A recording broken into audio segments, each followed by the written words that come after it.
ओम शांति। प्रजापिता ब्रह्मा कुमारीज ईश्वरीय विश्वविद्यालय की प्रथम अध्यक्षा अथवा प्रधान बनने का श्रेय प्राप्त करने वाली, अपनी रूहानियत और ज्ञान की लोरी से सबको अपने वात्सल्य अथवा मात्र व्रत प्रेम का अनुभव कराने वाली, अपने विशेष पुरुषार्थ एवं उच्च धारणा व महान प्रतिभा से ओम राधे जगदम्बा सरस्वती के नाम से प्रसिद्ध मीठी मां, जिन्हें ब्रह्मा वत्स प्यार से मीठी मम्मा कहते हैं, ऐसी मीठी जगदम्बा मां सन 1937 से 1965 तक ईश्वरीय विश्वविद्यालय की कन्याओं माताओं के अनोखे दल का नेतृत्व करती रहीं। जैसे मां अपने बच्चों के लालन पालन के अतिरिक्त शिशु काल में उनकी रक्षा भी करती है, वैसे ही उन्होंने ज्ञान की लोरी देने के साथ साथ दिव्य गुणों से भी सबकी पालना करते आध्यात्मिक संरक्षण प्रदान किया। ऐसी जगदम्बा सरस्वती मम्मा जी के हम महावाक्यों का मनन कर रहे हैं। विशेष जून मास में हम मम्मा के गुण विशेषताएं तथा मम्मा की शिक्षाओं का मनन चिंतन कर तीव्र पुरुषार्थ कर मम्मा के समान बनने का पुरुषार्थ करते हैं। मम्मा कहती, सच्चा रूहानी वैष्णव वह है जिसकी बुद्धि को कोई भी विकार ना छुए। ओम शांति। जब हम ओम शांति कहते हैं तो एक दो को बाप की याद दिलाते हैं। जैसे टीचर ड्रिल कराते हैं तो कहते हैं अटेंशन प्लीज। यहां भी पहले ओम शांति कहने से अपनी बुद्धि को स्थिर करना होता है कि मैं आत्मा परम पिता परमात्मा की संतान हूं। ओम का अर्थ शास्त्रवादी तो बहुत लंबा करके बतलाते हैं, परंतु इसका अर्थ बड़ा सिंपल है कि सोल कॉन्सेंस होकर रहो, चलो फिरो तो बुद्धि में अपना बाप याद आए। बाप कहते हैं कि बच्चे सर्वशक्तिमान मैं एक ही हूं, तो पूरा राज्य भाग्य सुख शांति शक्ति पवित्रता सब पदार्थ मुझ एक से ही लो। सिर्फ शांति लेना कोई पदार्थ नहीं है। कई समझते हैं पदार्थों ने ही दुख दिया है, तब कहते हैं हमें देवता भी नहीं बनना। कहते हैं हम तो मुक्ति धाम में ही बैठना चाहते हैं। अरे, मुक्ति में बैठ जाना कोई स्टेज नहीं है, वो तो एकदम जड़ अवस्था है। उसमें कोई सुख चैन आराम नहीं है। वह तो शांति अशांति से परे अवस्था है। ऐसे नहीं कि वही आरामदायक है। कईयों ने मोक्ष को ही उच्च समझ लिया है। अनेक जन्मों से जो सुनते आए हैं तो उनका वह संस्कार पक्का हो गया है। यहां भी कई आते हैं, कहते हैं हमको तो योग ही अच्छा लगता है, आपका ज्ञान तो हमको समझ में नहीं आता। तो हम समझ जाते हैं कि यह बेचारा ज्यादा पद पाने वाला नहीं है, शायद यह मुक्ति में बैठने वाला है। यूं तो अविनाशी ज्ञान योग का विनाश नहीं होता है, उसका मिलेगा जरूर, परंतु पूर्ण चीज तो पूर्ण पढ़ाई से मिलेगी ना। हमारी एक एक मिनट में कितनी कमाई है।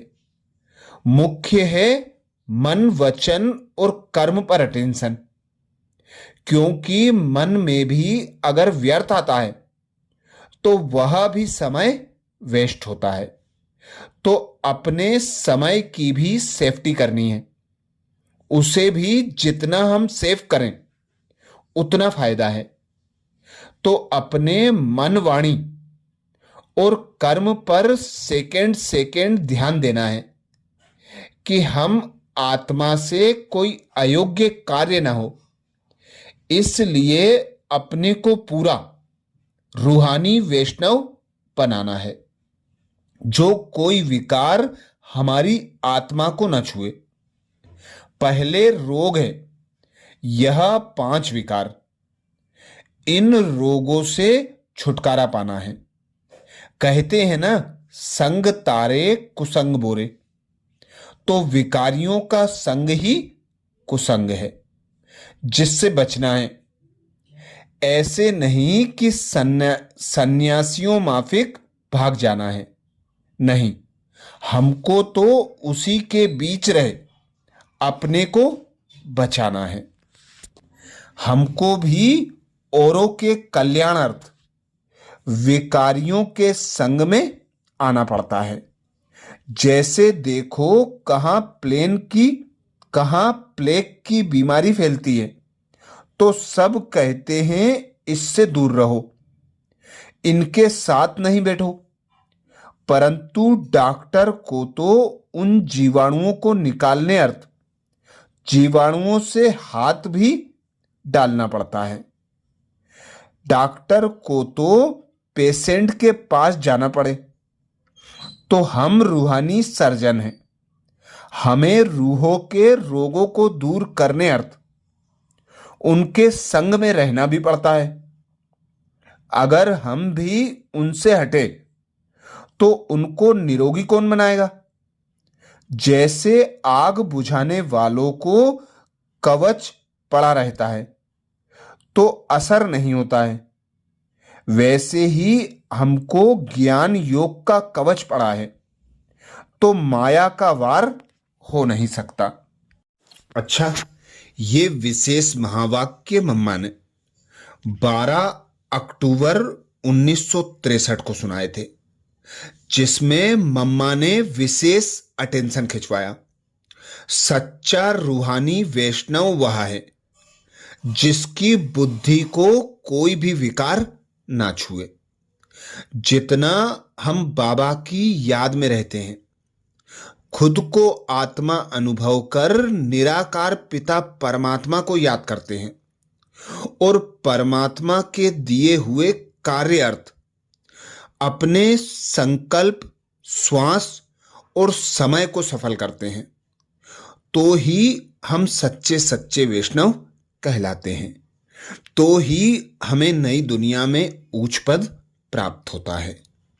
ऐसे ही 20 अक्टूबर 1963 को मम्मा समझाती, यह सृष्टि चक्र कुछ नियमों से ही चलने वाला है।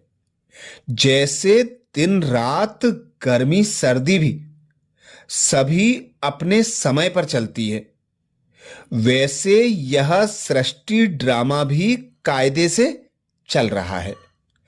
अब है रात के अंत और दिन के आरंभ का संगम युग। यह है परिवर्तन का समय। मनुष्य संख्या की वृद्धि भी दिखाई पड़ती है कि अब अंत है, लास्ट जन्म है, यानी इस जन्म में नई कलम लगाने का कार्य कर सकते हैं। बाप भी फिर ऐसे समय पर आते हैं, तो समय अनुसार सब काम करना चाहिए। दुनिया बदलती है तो अपने को भी बदलना चाहिए। नए से पुराना आहिस्ते आहिस्ते होता है। अब फिर नया बनना है। नया खाता चाहिए पवित्रता का, तो पुराने पापों का खाता बदलना है। यह है सब बुद्धि बल से। तो बाप कहते हैं, मुझे और शांति धाम को याद करो जहां तुमको जाना है।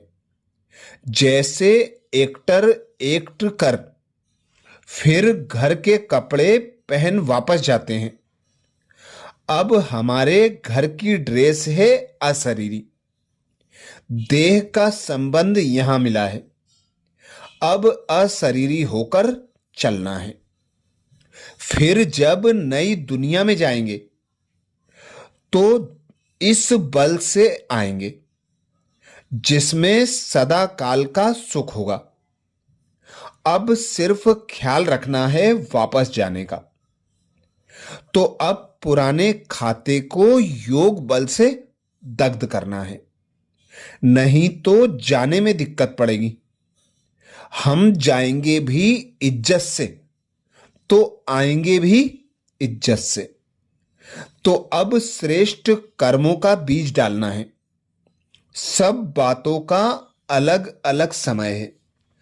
जैसे खेल में भी बीज डालने का, जैसे खेत में भी बीज डालने का, उसकी संभाल करने का, फिर फल प्राप्त करने का सबका समय अलग है। अभी यह जन्म दुर्लभ है, अभी ही नई कलम लगानी है। बाकी सजा खाकर इंसल्ट से जाएंगे तो आएंगे भी इंसल्ट से। यह ज्ञान योग मशहूर है। इसका फल है 16 कला संपन्न बनना। तो इस जन्म को और समय को बहुत संभालना है। फिर तो बीज बोने का समय नहीं है। यह एक जन्म पुरुषार्थ का है, फिर अनेक जन्मों की प्रारब्ध है। अच्छा, मम्मा ने विशेष अटेंशन खिंचवाया। अशरीरी की ड्रेस पहनकर इज्जत से घर जाना है और फिर इज्जत से आना है पार्ट बजाने के लिए। ऐसे ही और विशेष मम्मा की शिक्षाएं मनन करने के लिए बाबा के चैनल को सब्सक्राइब करें। वीडियो को ज़्यादा से ज़्यादा बीके भाई बहनों को शेयर करने की सेवा जरूर करें। ओम शांति।